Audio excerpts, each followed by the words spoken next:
some practical applications for cause and effect. So in the last video, we talked about cause and effect and a little bit about the reticular activating system and focusing, and the yogic principle of pratyahara was touched upon. In this, instead of getting too much into the philosophy of everything, I'd like to add a little bit of a practical practice. So with cause and effect, the practical practice I like to employ is something that I like to call necessities, right? So necessities requires us to take advantage of our schedule. A big thing with how much we work, the whole world now works on a daily basis just to get by, is enormous. It takes up most of our day just to pay the bills for a lot of us. Um, so the principle of cause and effect leads to the habit of necessities. So if I am realizing that I am the cause of my external reality, then with the time that I currently have, how can I increase, one, my spiritual state, two, my physical state, three, my value to my community?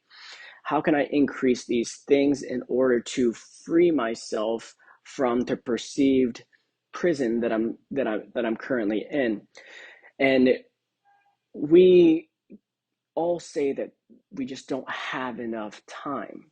But if we take a closer look at our schedules and actually break it down, then most of us will see that we're bleeding time somewhere, right? So we need, I would say, make sure that you're getting 8 hours of sleep. After you get that 8 hours of sleep, then what are you doing in the time in your wake time? So for example, I'll break down my day in an hourly block. So for me, I wake up around 4:35. I go to sleep pretty early. I go to sleep around 9:30, wake up around 4:35, and that's when my day starts. Now you don't have to be that aggressive. Just keep your 8 hours of sleep and go on your waking hours. Everybody's going to be a little bit different, so I'm just giving you my breakdown. So I wake up at 4:35 a.m.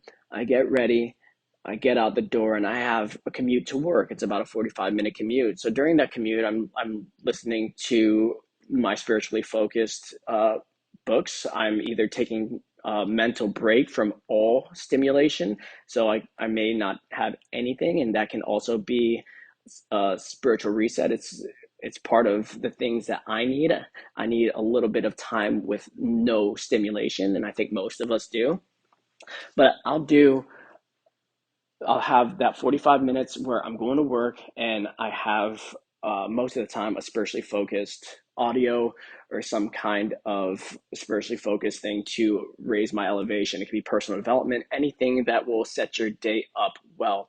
When I get into my facility, I get a workout in, and the workouts, it's not meant to crush your body. All right, we can talk about that in another video. It's to provide stimulation so that your system works well. And then once it's working well and the tissue is moving well and fluid and feeling supple, not super hard, then you can build upon the strength. Then you build upon the strength. And that's how my workouts go. After the workout, I'll do a little bit of breath work. So probably about 5 minutes worth of breath work. And then I'll do about a 10-minute meditation of complete silence and observation of thoughts. Different types of meditations are beneficial for different people, and we'll go through different types of meditations later. After that, then I'll do the stuff that I need to do before my day starts for the gym, because I work in a fitness facility. I'm a holistic strength trainer. So I'll do any kind of back end work that needs to get done. And then once 6:30 to 7 hits, I'm working until 3 o'clock. When 3 o'clock hits, then I'm doing more business building. Then after I leave the facility, I have an educational listening to. So I have an educational audiobook or certification that I'm listening to as I go home. And once I get home, my time is family time. So basically my play, 6 to 8 o'clock, and then I'm asleep. And I'll go more into that depth in that with different principles. I have about 7 principles, 7 habits that I go through that I need to check off every day. And it's not like a checkbox. At first, it will be, but you'll start to see the habits blend into every single thing that you do. Point being, once that's set up, you'll see that you have the time to do things, right? Even if it's 5 minutes, even if it's 10 minutes. So the big ones are physical health. Then we're going into mental health.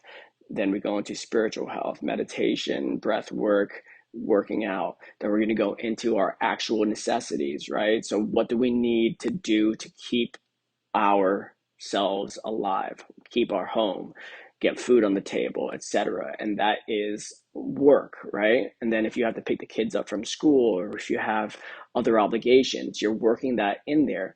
And once you have that, then you have education. So you're learning things new so you can add more value to the marketplace. From there, you have creation, because as we take in, we also must give out, right? So now we have creation, creating something for the world that the world can use, that somebody wants to use. And then once we can do those basic things, and we'll go deeper into those habits, then we'll slowly start to build. And my facility is called Kaizen. Kaizen is continuous improvement, no matter how small. And at first, it will seem very small. At first, these things will seem like just drops in the bucket, but eventually, we start to see the progression over time. And something I do to make sure that I can see that progression is I journal. I'll journal. It takes about 5 minutes to journal in the morning maximum. And in this journal, I'll write basic character goals. You can write physical desired goals as well, but I'll write character goals. I'll write affirmations and things like that. And over time, when the years pass, months pass, years pass, and maybe quicker, you'll see things manifest quickly, and not always in a way that's extremely crazy, but in a way that I just wrote that down. I look back over a year, oh, I accomplished that. It's like something that gets imprinted into our subconscious that ends up permeating into our personality, which ends up creating itself in the world without us even realizing that we created it. And this is awesome, but it's also tough because we can get in a place of feeling like we haven't improved, but we just haven't seen the improvement in one day. It's just like if you're trying to get into some kind of shape, if you look in the mirror every single day, you're not going to see a massive change. But if you take a picture from a year ago, picture, i.e., journaling from a year ago, and then you take a picture of being consistent in your pursuit a year later, you'll see a massive change. Same thing with the journaling, same thing with writing these things and writing them in a certain way. There's a skill to everything. So that is the essence of the necessities. Necessities is writing down everything that you absolutely need to do, and then seeing the spaces that you have and applying the other habits in there. Any beneficial habit. For now, I'm going to keep posting to show my habits. If you guys want to see those habits quicker, sooner than later, then just put it down in the comments and I'll start working on those next.